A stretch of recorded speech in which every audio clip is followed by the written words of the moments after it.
இயேசு கிறிஸ்துவின் இனிய நாமத்தில் உங்களுக்கு என் வாழ்த்துக்களை தெரிவித்துக் கொள்கிறேன். ஒரு வார்த்தை சொன்னால் போதுமே சேனலின் 112வது செய்திக்கு உங்களை அன்புடன் வரவேற்கிறேன். பிரியமானவர்களே, ஒவ்வொரு மனிதனும் கண்டிப்பாக தெரிந்து கொள்ள வேண்டிய மிக முக்கியமான ஆவிக்குரிய ஆன்மீக காரியங்களை இந்த யூடியூப் சேனலில் பார்த்து கொண்டிருக்கிறோம். அவற்றில் கடவுள் தம் மக்களுக்கு வாக்களித்த நல்ல தேசமாகிய கானான் தேசமும் உள்ளடங்கும். கடந்த 30 செய்திகளின் மூலமாக கானான் தேசத்தின் நன்மைகளையும் வளங்களையும் மற்றும் கானான் தேசத்திற்குள் நுழைய நாம் கடைபிடிக்க வேண்டிய சில அடிப்படை கோட்பாடுகளையும் பார்த்தோம். அவைகள் எல்லாம் நல்ல தேசத்தை உடைமையாக்க தேவையான நேர்மறையான அம்சங்களாகும். இன்று இந்த செய்தியின் மூலம் நல்ல தேசத்தை உடைமையாக்க தடையாக உள்ள எதிர்மறையான காரியங்களை பற்றி பார்க்கப் போகின்றோம். எனவே சற்று கவனம் செலுத்தி இந்த செய்தியை கேட்கும்படியாக உங்களை வேண்டிக் கொள்கிறேன். சகோதர சகோதரிகளே, நாம் அனைவரும் தேவன் நமக்கு வாக்களித்த நல்ல தேசத்தை உடைமையாக்கி கொள்ள விரும்பினால் ஒரு பக்கத்தில் இதுவரை பார்த்த அனைத்து நேர்மறையான காரியங்களை கட்டாயம் பின்பற்ற வேண்டும்.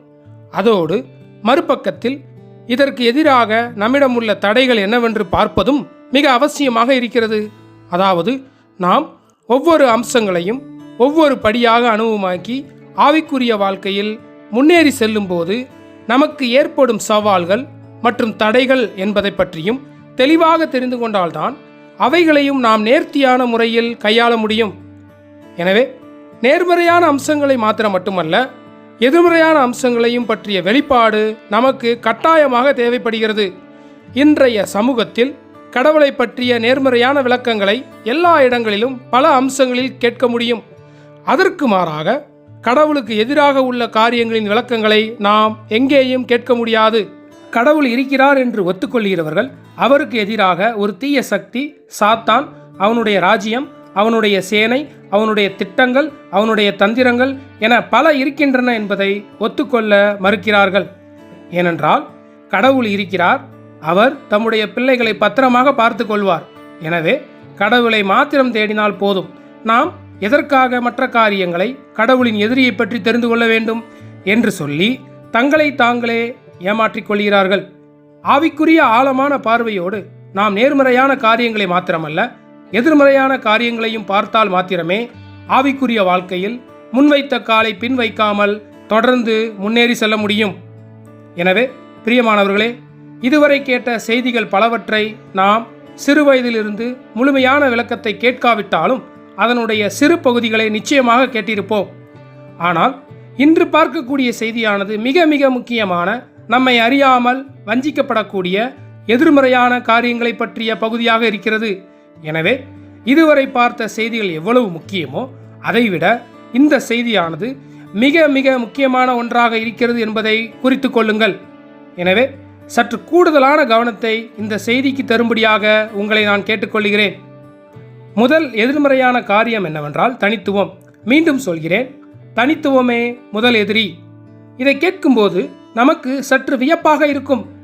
உலகத்தை பொறுத்தவரையில் ஒரு நபர் தனிப்பட்ட முறையில் தங்கள் திறமைகளை வளர்த்து பல வெற்றிகளை சாதித்து தான் யார் என்பதை நிரூபிக்க வேண்டும் என்று தனித்துவத்தின் முக்கியத்துவத்தை, தனித்துவத்தின் மேன்மையை வலியுறுத்துகிறது. ஆனால் ஆவிக்குரிய காரியங்களை பொறுத்தவரையில் தனித்துவம் மாபெரும் எதிரியாக இருக்கிறது என்பதை நீங்கள் குறித்து கொள்ளவும். சபையை பொறுத்தவரையில், ஆவிக்குரிய காரியங்களை பொறுத்தவரையில் தனிநபருக்கு எங்கும் இடம் கிடையாது. அதாவது நான் சொல்லுகிறபடிதான் இதை செய்ய வேண்டும், ஏனென்றால் எனக்கு அனுபவம் அதிகம், எனவே தனியாக எல்லா ஆவிக்குரிய காரியங்களையும் என்னால் செய்ய முடியும் என்ற நான் என்ற காரியத்திற்கு எங்கும் இடம் கிடையாது. மீண்டும் சொல்கிறேன், தனித்துவம் என்பது நான் என்பதை வலியுறுத்தக்கூடியதாக இருப்பதினால் ஆவிக்குரிய காரியங்களில் தனி நபருக்கு, அதாவது நானுக்கு எங்கும் இடம் கிடையாது.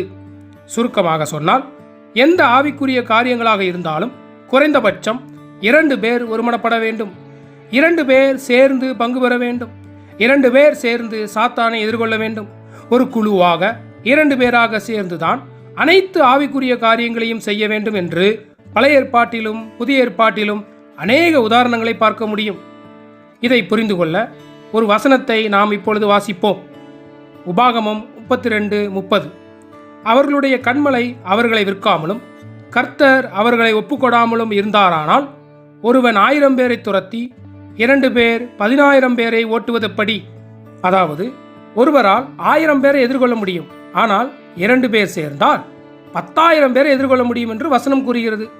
ஒருவர் 1000 என்றால் இருவர் 2000 இருக்க வேண்டும். ஆனால் இங்கு எப்படி 10,000 வந்தது? இதுதான் பரலோக கணக்கு வழக்கு. இந்த பரலோக கணக்கு வழக்கை புரிந்து கொண்டால் நாம் மிக எளிமையாக சாத்தானை எதிர்கொள்ள முடியும். இன்று 2 பேர் என்பதை பற்றிய வெளிப்பாடு இல்லாததுதான் நம்முடைய பிரச்சனை. எனவே கிறிஸ்தவ வாழ்க்கையே போராட்டம் நிறைந்தது என்று அங்கலாய்த்து கொண்டிருக்கின்றோம். தேவன்தாமே இந்த 2 பேர் என்பதை பற்றிய வெளிப்பாட்டை நமக்கு காண்பிப்பாராக. கணவன் மனைவி 2 பேர், ஆனால் அவர்களுக்குள் இருப்பது 1000 பிரச்சனை. அதுபோல மாமியாரும் மருமகளும் 2 பேர் தான், அவர்களுக்கு இருப்பதோ 10,000 பிரச்சனை. இன்று 100 பேர், 200 பேர், 1000 பேர், 10,000 பேர் ஒருமனப்பட வேண்டும் என்று மிகப்பெரிய இலக்கை கொண்ட எண்ணிக்கையை வேதம் கூறவில்லை. மாறாக வெறும் 2 பேர். இது ஆச்சரியமாக இருக்கவில்லையா? ஒன்று நான், மற்றொன்று நீங்கள். ஒன்று கணவன், மற்றொன்று மனைவி. 2 பேர் இந்த பூமியில் ஒருமனப்பட வேண்டும் என்று தேவன் காலம் காலமாக காத்து கொண்டிருக்கிறார். பிரியமானவர்களே, ஒரு பக்கத்தில் பார்ப்பதற்கு கேட்பதற்கு 2 பேர்தானே என்று எளிமையாக எடுத்துக்கொள்ளக்கூடிய காரியமாக இருக்கிறது. ஆனால் அனுபவத்தில், ஆவிக்குரிய வாழ்க்கையில் 2 பேர் சேர்ந்திருப்பதை சாத்தானால் ஒருபோதும் சகிக்க முடியாது. எங்கேயாவது 2 பேர் சேர்ந்து விட்டால் நாம் தோற்கடிக்கப்பட்டு விடுவோம், தேவனுடைய சித்தம் பூமியில் நிறைவேறிவிடும் என்று சாத்தான் எப்பொழுதும் பரபரப்பாக, பதட்டமாக, பயத்தோடு இருக்கின்றான். இதை நாம் புரிந்து கொண்டால் 2 பேர் ஒருமனப்படுவது என்பது எவ்வளவு மிக முக்கியமான வெளிப்பாடு என்பதை நாம் ஏற்றுக்கொண்டு நிச்சயமாக அதை உறுதிப்படுத்த நம்முடைய தனித்துவத்தை நம்மால் விட்டுக் கொடுக்க முடியும். நான் அல்ல, நாம் தான். நான் மட்டுமல்ல சகோதரா, நீங்கள் எனக்கு வேண்டும். நாம் 2 பேரும் சேர்ந்து இந்த ஊழியத்தை செய்வோம். நாம் 2 பேரும் சேர்ந்து இந்த பாடலை பாடுவோம். நாம் 2 பேரும் சேர்ந்து சுவிசேஷ வேலையை செய்வோம். நாம் 2 பேரும் சேர்ந்து ஜெபிப்போம், துதிப்போம், சாத்தானை விரட்டுவோம் என்று நாம் ஒவ்வொரு நாளும் பயணிக்க ஆரம்பிப்போம். தேவனுடைய பார்வையில் இது மிக விலையேறப்பெற்ற காரியமாக இருக்கிறது. சகோதர சகோதரிகளே, சற்று இந்த காரியத்தை குறித்து தேவனிடம், தேவனுடைய சமூகத்தில் தியானிக்கும்படியாக உங்களை கேட்டுக்கொள்கிறேன். ஏற்கனவே பார்த்தது போல கானான் தேசமாகிய நல்ல தேசத்தை சுதந்திரித்துக் கொள்ள தேவன் தனிப்பட்ட நபர்களை அல்ல, ஒரு கூட்டத்தையே அழைக்கின்றார் என்று பார்க்கின்றோம். ஆவிக்குரிய அனுபவத்தின்படி ரட்சிப்பு என்பது ஒரு தனிப்பட்ட நபர் பெற்றுக்கொள்ளக்கூடிய காரியமாக இருந்தாலும் அவர்கள் ஒரே சரீரத்திற்காக அழைக்கப்பட்டிருக்கிறார்கள். இவ்வாறு சபையில் சேர்ந்து ஒரு கூட்டமாக மாறிவிடுகிறார்கள். அதற்கு பின்பு ஆட்டுக்குட்டியாக கிறிஸ்துவை அனுபவித்து மகிழ்வது குடும்பத்தில், கூட்டத்தில் நடைபெறும் காரியமாக இருக்கிறது. அதாவது விசுவாசிகளுக்குள் ஒரு பரஸ்பரம் நடந்து ஆவிக்குரிய அம்சத்தில் அவர்கள் கட்டப்படுகிறார்கள். அப்பொழுது தேவனுடைய கூடாரம் அங்கு எழுப்பப்படுகிறது. அது தேவனுடைய வெளியாக்கமாக மாறுகிறது. அதாவது கூடாரத்தின் உள்ளடக்கம் பெட்டி என்பது கிறிஸ்துவின் சாட்சியை கொண்ட தேவனுடைய வெளியாக்கமாக மாறுகிறது. தனிப்பட்ட முறையில் கிறிஸ்துவை மன்னாவாக, ஜீவ நீரோடையாக, கண்மலையாக அனுபவித்து மகிழலாம்.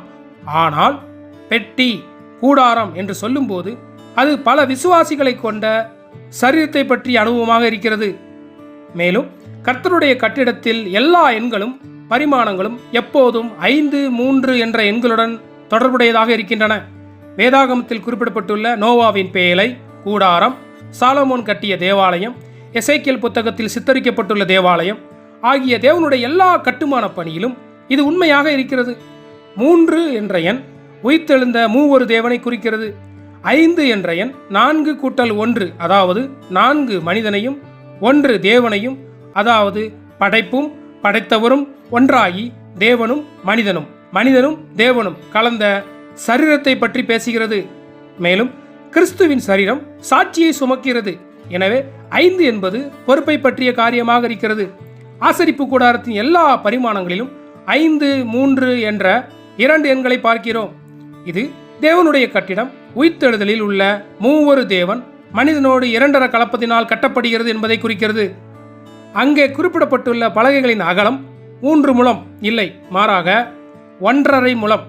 வேறு வார்த்தைகளில் சொல்வதானால் 1.5 என்பது 3இல் பாதி.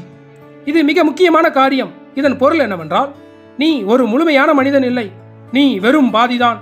நீ இன்னொருவனோடு இணைக்கப்பட வேண்டும். கர்த்தராகிய இயேசு தம் சீடர்களை எப்போதும் 2 பேராகவே அனுப்பினார். சவுலும் பர்னபாவும் தனித்தனியாக அல்ல, மாறாக ஒன்றாகவே அனுப்பப்பட்டார்கள். பேதுருவும் யோவான் ஒன்றாகவே சேவித்தார்கள். எப்போதும் 2 பேராகவே சென்றார்கள். நீ மட்டும் தனியாக செல்வாயானால் நீ வெறும் பாதிதான். எடுத்துக்காட்டாக, ஒரு சகோதரன் கூட்டத்துக்கு வரும்போது அவன் வெறும் பாதிதான் என்று நாம் கூறலாம்.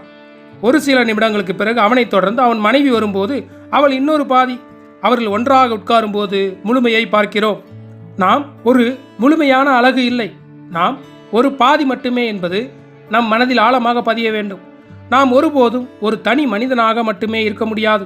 நாம் தனியாக சுயாதீனமாக இருக்கிறோம் என்றால் ஆவிக்குரிய தற்கொலை செய்கிறோம் என்று பொருள். என் காது என் தலையை பார்த்து, நான் உன்னுடன் இணைக்கப்பட விரும்பவில்லை, நான் தனியாகவும் சுயாதீனமாகவும் இருக்க விரும்புகிறேன் என்று கூறுகிறது என்று வைத்துக் கொள்ளுங்கள். அதனால் ஏற்படும் விளைவுதான் என்ன? காதுக்கு மரணம்தான். கர்த்தருடைய சரீரத்தின் அவயவம் என்ற முறையில் நடைமுறைக்குரிய ரீதியில் நாம் பிறருடன் இணைந்து ஒன்றாயிருக்க வேண்டும். அதாவது காது ஒரு துண்டு தோலுடன் இணைந்திருக்க வேண்டும். இந்த துண்டு தோல் இன்னொரு பகுதியுடன் இணைந்திருக்க வேண்டும். இவ்வாறு ஒவ்வொரு பகுதிகளும் இணைந்து ஒரு சரீரமாகும் முறை ஒன்றை ஒன்று சார்ந்து இருக்க வேண்டும். எந்த பகுதிகளும் மற்றொரு பகுதிகளுடன் சேராமல் தனியாக இருக்க முடியாது. இதை உங்களால் புரிந்து கொள்ள முடியும் என்று நான் நம்புகிறேன். ஆசரிப்பு கூடாரத்தில் 48 பலகைகள் இருப்பது போல இன்று சபையில் நாம் ஒரு பலகையாக இருக்கின்றோம் என்று வைத்துக்கொண்டால், நம்மிடம் தேவன் கேட்கின்ற கேள்வி, நீ யாருடன் இணைக்கப்பட்டிருக்கிறாய்? எந்த பலகையோடு இணைக்கப்பட்டிருக்கின்றாய் என்று தேவன் கேட்டால், நாம் தயக்கமின்றி, நான் இந்த சகோதரோடு இணைக்கப்பட்டிருக்கின்றேன், அந்த சகோதரனும் நானும் சேர்ந்து ஜெபிக்கின்றோம், ஊழியங்களை செய்கின்றோம் என்று நம்மால் கூற முடியுமா? சற்று சிந்தித்து பாருங்கள். பிரியமானவர்களே, நாம் ஒன்றாக சேர்ந்து இணைக்கப்பட்ட அநேக பலகைக்குள் ஒரு பலகையாக இருக்க வேண்டும். இல்லை என்றால் நாம் தேவனுடைய சாட்சியாக ஒருபோதும் மாற முடியாது. மீண்டும் சொல்கிறேன், தேவனுடைய சாட்சி தனிப்பட்ட நபரை பற்றிய காரியம் அல்ல, அது பல விசுவாசிகளின் கட்டப்பட்ட தொகுப்பாக இருக்கிறது. எனவே இன்றிலிருந்து சாட்சி என்ற வார்த்தையை கேள்விப்பட்டவுடன் அது தனிநபரை பற்றிய காரியம் அல்ல, மாறாக குறைந்தபட்சம் 2 விசுவாசிகளை பற்றிய காரியம் என்பதை ஒருபோதும் மறந்துவிடக்கூடாது. இந்த வெளிப்பாடு பலருக்கு கிடையாது.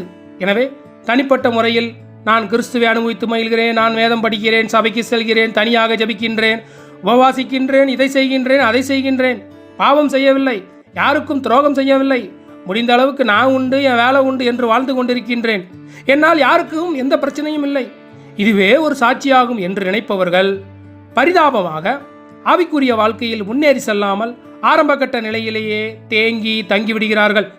சகோதர சகோதரிகளே, தேவனுடைய சாட்சி ஒருவரை பற்றிய காரியம் அல்ல, ஒரு கூட்டத்தை பற்றிய காரியம். எனவே நீங்கள் தேவன் விரும்பிய ஒரு வாழ்க்கையை வெற்றிகரமாக வாழ ஆரம்பித்து விட்டால் அதோடு நின்று விடாதீர்கள். சபைக்கு சென்று இன்னொரு பலகையை தேடுங்கள். உங்களை விட ஆவிக்குரிய காரியத்தில் பலவீனமாக இருந்தாலும் பரவாயில்லை, அவர்களோடு சேர்ந்து ஜெபிக்க ஆரம்பியுங்கள், சுவிசேஷம் அறிவிக்க ஆரம்பியுங்கள். வருடங்கள் உருண்டோடும் போது திரும்பி பார்த்தால் அந்த சகோதரனும் நீங்களும் கட்டப்பட்ட ஒரு தேவனை வெளியாக்கக்கூடிய சாட்சியாக மாறியிருப்பீர்கள். இது எவ்வளவு அருமையான ஆச்சரியமான காரியம்! இவ்வாறு ஒவ்வொரு விசுவாசியும் தேவனுடைய சாட்சி என்பது ஒருவரை பற்றிய காரியம் அல்ல, பலரை பற்றிய காரியம், பல விசுவாசிகளை பற்றிய காரியம், சபையை பற்றிய காரியம் என்ற வெளிப்பாட்டை பெற்றால் ஒவ்வொரு சபையும் அந்த நகரத்தில் தேவனை சாட்சியாக வெளியாக்க முடியும். அந்த சபையின் குத்துவிளக்கு பிரகாசமாக பற்றி எரியும். பலர் இந்த சாட்சியை கண்டு தேவனுடைய மனிதர்கள் எங்கும் இருக்கிறார்கள், அங்கும் இருக்கிறார்கள், தேவன் உண்மையாகவே இருக்கிறார் என்று மனம் திரும்பி ரட்சிக்கப்படுவார்கள். இதை கேட்கும் போதே மிக சந்தோஷமாக இருக்கிறதல்லவா? ஆம் பிரியமானவர்களே, நான் என்பதை மறந்து நாம் என்ற அடுத்த கட்டத்திற்குள் நம்மை கொண்டு செல்ல வேண்டும். தனியாக வாழ்ந்தது போதும், தனியாக ஜெபித்தது போதும், தனியாக சுவிசேஷம் அறிவித்தது போதும், இதுவரை நான் 1000 பேரை கர்த்தரிடம் கொண்டு வந்தேன் என்ற வெற்றியை மறந்து இன்றிலிருந்து நான் 10,000 பேரை பல மடங்கு ரட்சிப்பை கொண்டு செல்லப் போகின்றேன் என்று தேவனுடைய சமூகத்தில் நம்மை அர்ப்பணிப்போமாக. ஆமேன். இந்த செய்தியை கேட்கின்ற நீங்கள் யாராக இருந்தாலும் இந்த செய்தியினுடைய பாரத்தை நன்றாக உள்வாங்கிக் கொள்ளும்படியாக கேட்டுக்கொள்கிறேன். அதாவது தேவனுக்கு தனிநபர்கள் தேவையில்லை, கிறிஸ்தவ வாழ்க்கை தனி மனித வாழ்க்கையும் இல்லை. தேவனுக்கு நான் என்பது மாபெரும் எதிரியாக இருக்கிறது. கிறிஸ்துவ வாழ்க்கைக்கு நான், தனித்துவம், சுயாதீனம் இதையெல்லாம் மாபெரும் எதிரியாகும் என்பதை ஒருபோதும் மறந்து விடாதீர்கள். இவ்வாறு நாம் தேவனுடைய கூடாரத்தை சாட்சியாக கொண்டிருக்கும் போது அதைத் தொடர்ந்து ஆசாரியத்துவத்திற்கு வருகிறோம். ஆசாரியத்துவமும் ஒரு தனி மனிதனுடைய ஊழியமோ அல்லது பணிவிடையோ இல்லை, மாறாக அது சரீரத்தின் பணிவிடை. எந்த ஒரு தனி மனிதனும் தனியாக ஆசாரியனாக இருக்க முடியாது. பழைய ஏற்பாட்டில் இப்படிப்பட்ட ஆசாரியத்துவம் இல்லை. ஆசாரியத்துவம் என்பதின் பொருள் தனித்துவம் இல்லை, மாறாக கூட்டான சரீரம். நாம் தனிப்பட்ட முறையில் ஆசாரியன் என்பதை உரிமை கோர வேண்டும் என்றாலும் ஆசாரியத்துவத்தில் கூட்டாக இருந்தால் மாத்திரம்தான் ஆசாரியனாகவே இருக்க முடியும். இந்த சித்திரத்தை ஒருபோதும் மறந்துவிடாதீர்கள். ஆசாரியத்துவத்தை தொடர்ந்து இராணுவம் வருகிறது. ஒரு தனிப்பட்ட மனிதன் இராணுவமாக மாற முடியுமா? நிச்சயமாக முடியாது. இராணுவம் என்பது அது ஒரு கூட்ட மக்களை பற்றிய காரியமாக இருக்கிறது. எனவே சாத்தானோடு தனிப்பட்ட முறையில் ஒரு நபர் தானாக யுத்தம் செய்ய செல்வார் என்றால் அவர் நிச்சயமாக தோற்கடிக்கப்படுவார், அல்லது அவர் யுத்தத்தில் பங்கு பெறவே இல்லை என்பதை அது குறிக்கிறது. ஏனென்றால் யுத்தம் என்று சொல்லும்போது இராணுவம் வருகிறது. இராணுவம் என்று சொல்லும்போது தனியான ஒருவரை பற்றி குறிப்பிடவில்லை, மாறாக பல விசுவாசிகளை கொண்ட ஒரு கூட்டத்தை குறிப்பிடுகிறது. இன்று கர்த்தருக்காக போர் புரிவதற்கு அவர்தாமே நடைமுறைக்குரிய ரீதியில் நம்மை ஒரு சேனையாக உருவாக்குவாராக. சாத்தானுடன் செய்யும் போராட்டத்தை பற்றி அவ்வளவு நாசுக்காக எளிமையாக பேசிவிடாதீர்கள். இதோ யுத்தம் நமக்கு முன்பாக இருக்கிறது. நாம் யுத்த களத்தில் இருக்கின்றோம். நம்மை சுற்றி யுத்தம் நடந்து கொண்டிருக்கின்றது. இதை உங்களால் பார்க்க முடிகிறதா? ஆம், நம்மை சுற்றி நடக்கக்கூடிய காரியங்களை கேள்விப்பட்டால் ஒரு மாபெரும் யுத்தம் நடைபெற்றுக் கொண்டிருக்கின்றது என்பதை நம்மால் உணர முடியும். பிரியமானவர்களே, சாத்தானுக்கும் தேவனுடைய சேனைக்கும் 24 மணி நேரமும் யுத்தம் நடைபெற்றுக் கொண்டிருக்கின்றது. ஒருவேளை நாம் நினைக்கலாம், இப்பொழுது ஒரு கூட்டமாக நாம் ஜெபிக்க போகின்றோம், சாத்தானோடு யுத்தம் செய்ய போகின்றோம் என்பது நம்முடைய மேலோட்டமான புரிந்து கொள்ளுதல். அதாவது சுருக்கமாக சொன்னால், யுத்தம் பல யுகங்களாக நடந்து கொண்டிருக்கின்றது. அந்த யுத்தத்தில் நாம் ஜெபிக்கும் பொழுது நம்மை சேர்த்துக் கொள்கின்றோமே தவிர யுத்தம் அப்பொழுதுதான் ஆரம்பிக்கிறது என்பதை தயவு செய்து சொல்லிவிடாதீர்கள். மீண்டும் சொல்கிறேன், யுத்தம் 24 மணி நேரம் நடந்து கொண்டிருக்கின்றது. நம்மை பொறுத்தவரையில் ஒரு பிரச்சனை வந்து சரியானவுடன் பல நாட்கள் கழித்து மீண்டும் பிரச்சனை வரும்போதுதான் யுத்தம் நடக்கிறது என்று நினைத்துக் கொண்டிருக்கின்றோம். சாத்தான் நமக்கு எதிராக ஏன் இதையெல்லாம் செய்கிறான் என்று நாம் மனதளவில் நினைத்துக் கொண்டிருக்கின்றோம். இது சிறுபிள்ளைத்தனமான பதிலாக இருக்கும். ஏனென்றால் நாம் நம்மை வைத்து நம்முடைய பிரச்சனைகளின் கால இடைவெளியை வைத்து யுத்தத்தை கணக்கிட்டுக் கொண்டிருக்கின்றோம். அதற்கேற்றார் போல் ஜெபிக்கும் நேரங்களை ஒதுக்கின்றோம். அதற்கேற்றார் போல் சுவிசேஷம் அறிவிக்கும் நேரங்களை ஒதுக்கி கொண்டிருக்கின்றோம். பிரியமானவர்களே, இது மிகவும் பரிதாபமான நம்முடைய புரிந்து கொள்ளுதலாக இருக்கிறது. இது எனக்கும் பொருந்தும், இந்த செய்தி கேட்கின்ற உங்களுக்கும் பொருந்தும். மீண்டும் மீண்டும் நான் ஒரு காரியத்தை மேற்கோள் காட்ட விரும்புகிறேன். அதாவது யுத்தம் கர்த்தருடைய வருகை வரை நடந்து கொண்டே இருக்கிறது என்பதை ஒருபோதும் மறந்து விடாதீர்கள். நாம் ஒரு சேனையாக இருக்க வேண்டும் என்பதே நமக்கு தேவன் வைக்கின்ற அறைகூவலாக இருக்கின்றது. யுத்தத்தை புரிந்து கொண்ட நபருக்கு தனித்துவம் சேனைக்கு எதிரானது என்பதை நிச்சயமாக புரிந்து கொள்ள முடியும். நீங்கள் யுத்தத்தில் பங்கு பெற விரும்புகிறீர்களா? நீங்கள் சேனையாக மாற விரும்புகிறீர்களா? அப்படி என்றால் முதலாவது கைவிடப்படக்கூடிய காரியம் என்னவென்றால் அது தனித்துவம் ஆகும்.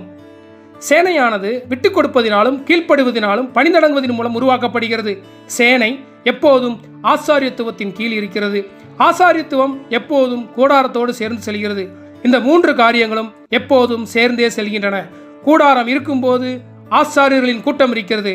பின்பு ஆசாரியர்களின் கூட்டத்தை சுற்றி மக்களின் சேனை இருக்கிறது.